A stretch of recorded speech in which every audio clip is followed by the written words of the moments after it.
us pray. In the name of the Father, the Son, and the Holy Ghost. Amen. Please join me in the song.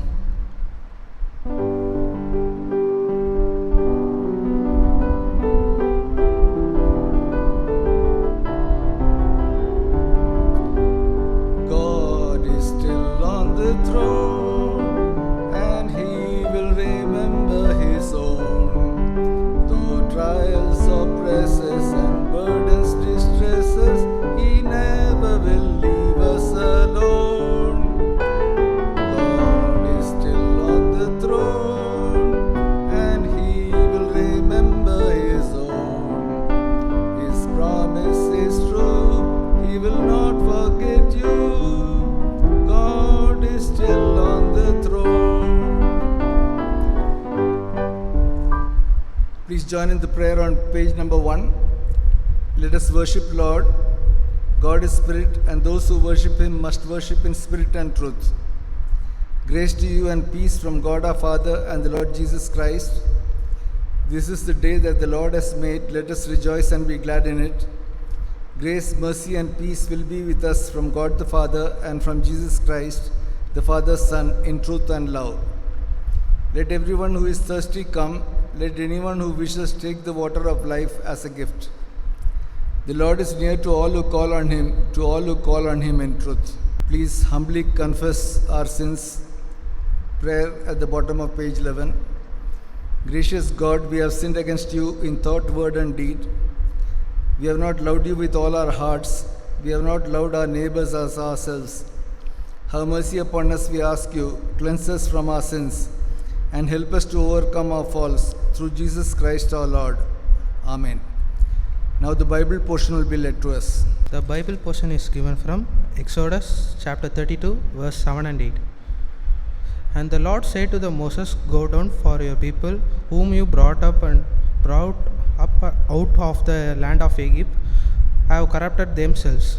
They have turned aside quickly out of the way that I command them. They have made for themselves a golden calf, and have worshipped it and sacrificed to it, and said, These are your gods, O Israel, who brought you up out of the land of Egypt. Amen.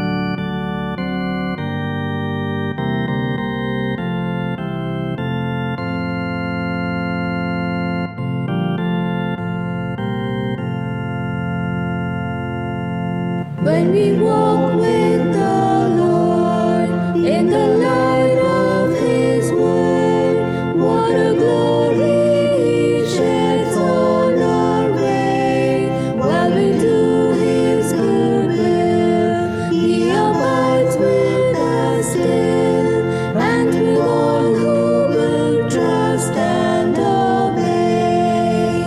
Trust and obey, for there's no other way to be happy in Jesus, but to trust and obey. Not a burden we bear, not a sorrow we share, but our toil He doth richly repay. Not a grief or a loss, not a frown or a cross, but is blessed if we trust and obey.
Let us pray.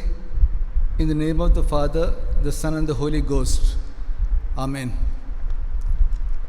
The topic for today is the golden calf breaking second commandment. The golden calf breaking second commandment. Some 30 years ago, we went for carol singing in Pune to a deacon's house. The deacon had died about 6 months back, and only his widow was there. Once we entered the house, above the door frame, there was an opening which had a picture of Jesus Christ and a statue of Lord Krishna playing the flute and a cow. So after we finished carol singing, I came out and asked the pastor, "Did you notice this idol which was there?" And he said, "This has been going on for many, many years." This couple were not sure whether they will be able to have a future life only believing in Jesus Christ, so they decided to worship Jesus and Lord Krishna. This is the state of Christians all over the world. We do not trust God as our only Savior. We have other hidden gods. And we may think that speaking a lie or sexual sins are the more popular sins for breaking, but I can say with conviction, it is this law of not worshipping idols which is broken most common by anyone and everyone. And that is why I have decided to talk on this subject today. Idol is a statue made by people and worshipped as if it had the power of a god. Anything that takes the place of God in a person's life or separates you from God is idolatry. Worshipping idols is called idolatry. The second commandment is given in Exodus chapter 20, verses 3 to 6. "You shall have no other gods before me. You shall not make for yourself a carved image or any likeness of anything that is in the heaven above, or that is in the earth beneath, or that is in the water under the earth. You shall not bow down to them or serve them, for I, the Lord your God, am a jealous God, visiting the iniquity of the fathers on the children to the third and fourth generation of those who hate me, but showing steadfast love to thousands of those who love me and keep my commandments." I'm going to keep the format very simple. I'm going to talk about 4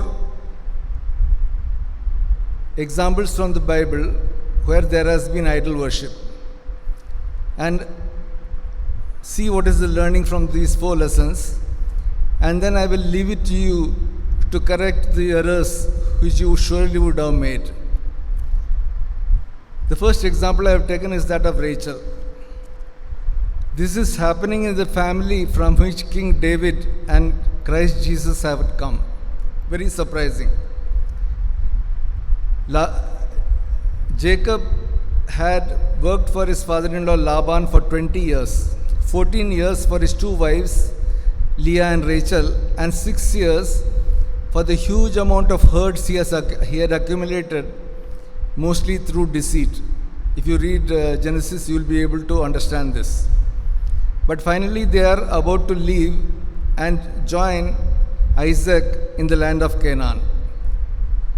Genesis chapter 31, verse 19. Laban had gone to shear his sheep, and Rachel stole her father's household gods. Verse 31.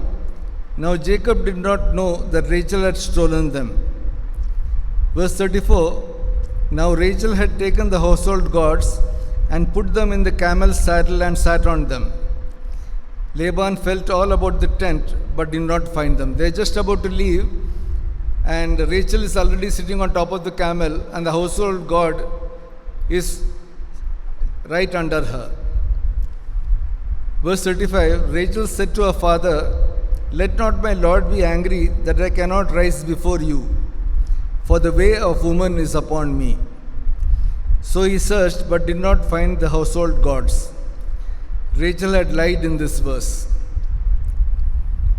After this, Jacob makes a treaty with Laban He wrestles with God, seeks forgiveness. He meets Esau, patches up with a 20-year fight, and he is renamed Israel. And finally, when Jacob, now named Israel, realizes that there are household gods in his house as well, in Genesis 35:4, he asked for all the household gods. So they gave to Jacob all the foreign gods that they had and the rings that were in the ears. Jacob hid them under the terebinth tree that was near Shechem.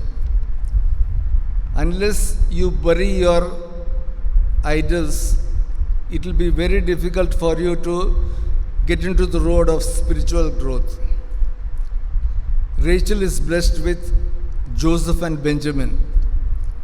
Benjamin was born 13 years after Joseph was born. She had a very difficult labor, and as soon as Benjamin is born, she dies. She was 38 years old. The following verses will add value on the above portion about Rachel. Luke 12:34, for where your treasure is, there will be your heart also. Both to Laban and to Rachel, these household gods were treasure. Rachel found it very difficult to leave her household gods. She was willing to lie to keep possession of them. Isaiah 51:1, look to the rock from which you were cut, and to the quarry from which you were hewn. The Bible says you are a treasured possession. So, instead of worshipping the Creator, if you are worshipping creation, it is really a sad thing for a treasured possession to do. Learning is, beware lest your idols become your treasure. We will go to the second example, that of Damon, 1 Samuel chapter 5, the ark in Ashdod and Ekron. The Philistines had captured the ark of God. They took it from Ebenezer to Ashdod. Then they carried the ark into Dagon's temple and set it beside Dagon. When the people of Ashdod rose early the next day, there was Dagon fallen on his face on the ground before the ark of the Lord. They took Dagon and put him back in his place. But the following morning when they rose, there was Dagon fallen on his face on the ground before the ark of the Lord. His head and hands had been broken off and were lying on the threshold. Only his body remained. That is why to this day, neither the priests of Dagon nor any others who enter Dagon's temple at Ashdod step on the threshold. The following verses will add value on the above portion about Damon. Habakkuk 2:18, for his maker trusts in his own creation when he makes speechless idols. Psalm 35 verses 15 to 18. The idols of the nations are silver and gold, the work of human hands. They have mouths but do not speak. They have eyes but do not see. They have ears but do not hear, nor is there any breath in their mouths. Those who make them become like them, so do all who trust in them. So the learning is, beware of diluting your faith with these wrong practices. The Ark of the Covenant had the 10 commandments, so how could this be kept with idols? It really perplexes me, this example. The third example is that of Jezebel, 2 Kings chapter 9 verses 30 to 37. This is how Jezebel was killed. Jehu had just been anointed as the king of Israel. Elijah comes to know that Jehu has assassinated Joram, the king of Israel, and Ahaziah, king of Judah. So he sends one of his assistants, asks him to pour oil on the head of Jehu and anoint him as king of Israel. Then Jehu went to Jezreel. When Jezebel heard about it, she put on eye makeup, arranged her hair, and looked out of a window. As Jehu entered the gate, she asked, have you come in peace, you Zimri, you murderer of your master? Jezebel already had the information. that Jehu had murdered Joram and Ahaziah. He looked up at the window and called out, "Who is on my side? Who?" 2 or 3 eunuchs looked down at him. "Throw her down," Jehu said. So they threw her down, and some of her blood spattered the wall and the horses as they trampled her underfoot. This throwing a person from a window and killing that person is called defenestration.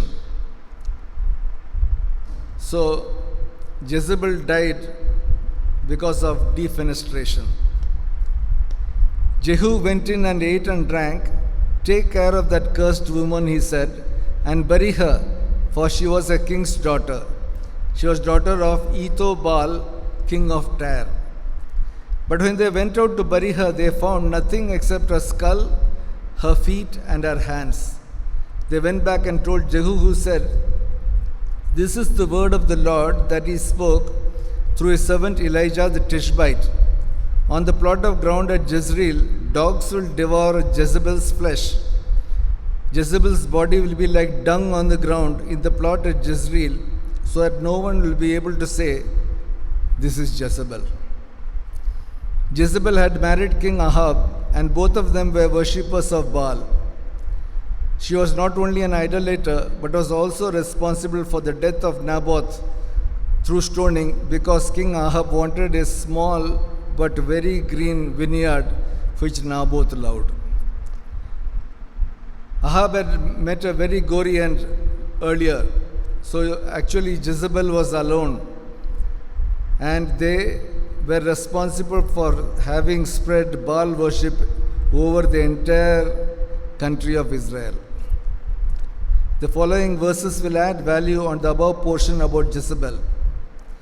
Colossians 3:5, "Put to death therefore what is earthly in you, sexual immorality, passion, evil desire, and covetousness, which is idolatry. On account of these, the wrath of God is coming." So what this verse basically says is, anything that you keep your eye on, which you give more importance than to God Almighty, is idolatry. So be very careful. Revelation 2 verses 20 to 23, "Nevertheless, I have this against you. You tolerate that woman Jezebel, who calls herself a prophet. By her teaching, she misleads my servants into sexual immorality and the eating of food sacrificed to idols. I have given her time to repent of her immorality, but she is unwilling. So I will cast her on a bed of suffering, and I will make those who commit adultery with her suffer intensely, unless they repent on her ways. I will strike her children dead. Then all the churches will know that I am he who searches hearts and minds, and I will repay each of you according to your deeds." The learning is that makeup is of no value when death is near. Jezebel should have known that Jehu would now come after her. So if she had wisdom, she should have tried to run and escape that final destiny. But she was busy putting eye makeup, arranging her hair, and looking out of the window. And she paid for it with her life. The final example is the golden calf from Exodus chapter 32. The portion was read to us today.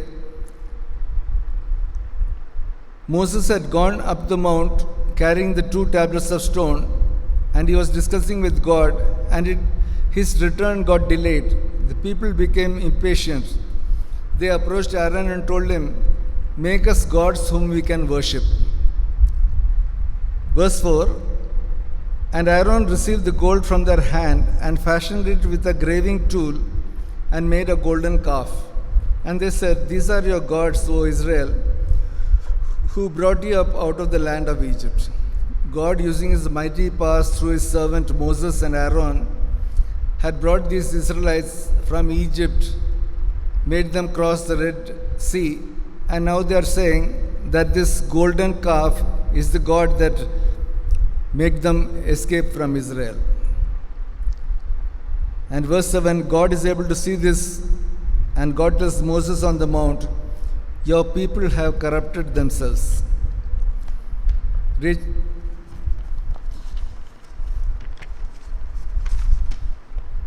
Verse 20, Moses took the calf that they had made and burned it with fire and ground it to powder and scattered it on the water and made the people of Israel drink it. But this did not appease the anger of God. In verse 35, then the Lord sent a plague on the people because they made the calf, the one that Aaron made. So we may think that when we do idol worship, God will just be quiet. Every night we sleep with a photo of an actress or an actor under our pillow, and we think that God has not noticed it. But be sure that God is bound to punish you like these Israelites who were struck down by the plague. So the learning from this portion is, do not violate the second commandment. The following verses will add value on the above portion about the golden calf. 1 Corinthians 8:4, we know that an idol is nothing at all in the world, and that there is no God but one. Isaiah 44:17, and the rest of it he makes it into a god, his idol, and falls down to it and worships it. He prays to it and says, deliver me for your God. They know not, nor do they discern, for he has shut their eyes so they cannot see, and their hearts so that they cannot understand. Regarding food offered to idols, you can openly say that as a believer you would not like to take. Suppose you have eaten it as a sweet, it is not counted as sin. The Apostle John wrote 2 books, 1 John and 2 John, and the last verse of the first book, 1 John chapter 5 verse 21, John very lovingly says, little children, keep yourselves from idols. John was more than 90 years old, and he was kept in the Mamertine dungeon in Ephesus. His feet were in chains, but they allowed him to write many of the books that he had been writing. He was waiting for his execution, and he gives this best advice, little children, keep yourselves from idols. So, through 4 examples, we have learned that we should stop any idol worship. That leads to the question, whom should we worship? John 4:24, God is spirit, and those who worship him must worship him in spirit and truth. We worship the Creator and not the creation. Luke 4:8, on his third and final temptation, Jesus answers the devil, it is written, you shall worship the Lord your God, and him shall you serve. 1 Corinthians 1:23, we preach Christ crucified. So the answer to the question, whom should we worship, is we not only worship the Christ crucified, but also resurrected and raised to heaven to be with his Father. He has gifted us with the gift of the Holy Spirit so that we will not be misguided by the devil's schemes. Jesus will come again for the final judgment. At that time, he will separate the wheat from the chaff. To summarize, we worship the triune God. Revelation 22:14 says, blessed are those who wash their robes, so that they may have the right to the tree of life, and that they may enter the city by the gates. The Apostle John at the end of his book of Revelation is saying, keep free from sin so that you can enter heaven. The cross is only a symbol of our salvation and Jesus' sacrifice for us. So is a photo of Christ which we keep in our houses. As Christians, we are not to pray to that photo, as no one has seen Jesus. If we worship these items, they also become idols. God is a spirit, and we must worship him in spirit and truth. Anything you give importance to more than Jesus is an idol, and you will have to bury it like Jacob to get spiritual growth. Like mobiles, TV, computers, car, house, pet, or any bad habit. Romans 5:8 says, God demonstrates his own love for us in this, while we were still sinners, Christ died for us. Finally, as born again Christians, what should we do? Acts 20:28. Be shepherds of the church of God, which he bought with his own blood. This is a very important verse. I will read it once more. Acts 20:28. Be shepherds of the church of God, which he bought with his own blood. I will give you one example which will help you to understand this verse. Hannah comes to the temple, she is crying, and she prays to God and says, God, give me a son. I will not keep him for myself, but I'll give him back to you, and he will serve you for the rest of his life. And God blesses her with a son, Samuel, and after three years, when she has weaned him, that means the boy Samuel does not need his mother more to drink her milk. She drops him in the temple. She makes a small dress for him and drops him in the temple with Eli. And every year once she visits Samuel. And you know, Samuel becomes a mighty man of God. He becomes a very big prophet, and he is the last judge. And he anoints many, many kings of Israel and Judah. May Jesus bless this message and give us courage to discard all the idols in our hearts and worship him only in spirit and truth. May the good Lord add his blessing to this message. Next week, Wesleyan will lead the service, and the subject is Baptism as Sacrament. The speaker is yet to confirm, so we will know the name of the speaker next week only. May the good Lord add his blessing to this sermon. Please join in the creed given on page 19. I believe in God the Father Almighty, creator of heaven and earth. I believe in Jesus Christ, God's only Son, our Lord, who was conceived by the Holy Spirit, born of the Virgin Mary, suffered under Pontius Pilate, was crucified, died, and was buried. He descended to the dead. On the third day he rose again. He ascended into heaven. He is seated at the right hand of the Father, and he will come to judge the living and the dead. I believe in the Holy Spirit, the Holy Catholic Church, the communion of saints, the forgiveness of sins, the resurrection of the body, and the life everlasting. Amen. Please join in the Lord's Prayer. Our Father in heaven, holy be your name. Your kingdom come. Your will be done on earth as it is in heaven. Give us this day our daily bread, and forgive us our sins as we forgive those who sin against us.